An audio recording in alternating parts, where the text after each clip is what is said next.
Welcome back to Primetime News. Special welcome if you're watching on onespotmedia.com. A reminder as well that you can download our One Spot Media app in the Google Play Store or the App Store as in number 1 followed by the word Spot and Media. 10 and counting the death toll this evening as Hurricane Irma continues her path in the Caribbean while making a beeline for the United States mainland. The Turks and Caicos, Haiti and the Dominican Republic are the latest countries affected by the powerful Category 5 storm that has dealt devastation to Barbuda. With the latest, here's TVJ's Vashon Brown.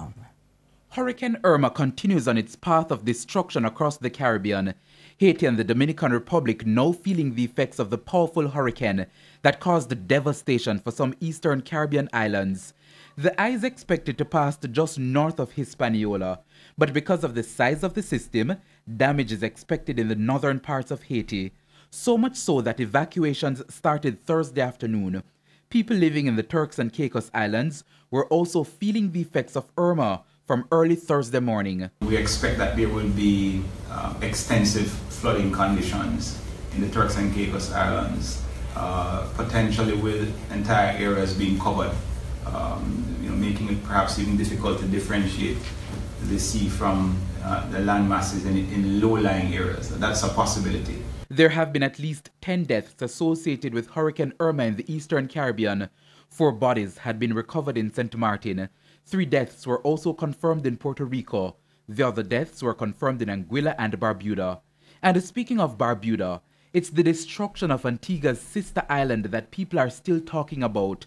Assessments are now taking place about what homes can continue to be occupied and the number of people who will require shelter. The Prime Minister of Antigua and Barbuda issued a voluntary evacuation order for persons on Barbuda, partially because of the current, or temporary I should say, uninhabitable nature of the island, as well as the impending threat of Hurricane Jose coming through over late Friday into Saturday, Saturday morning, Saturday afternoon in the North Leeward. So the call for evacuation is based on that. There is a potential for there to be a mandatory evacuation order issued for the island.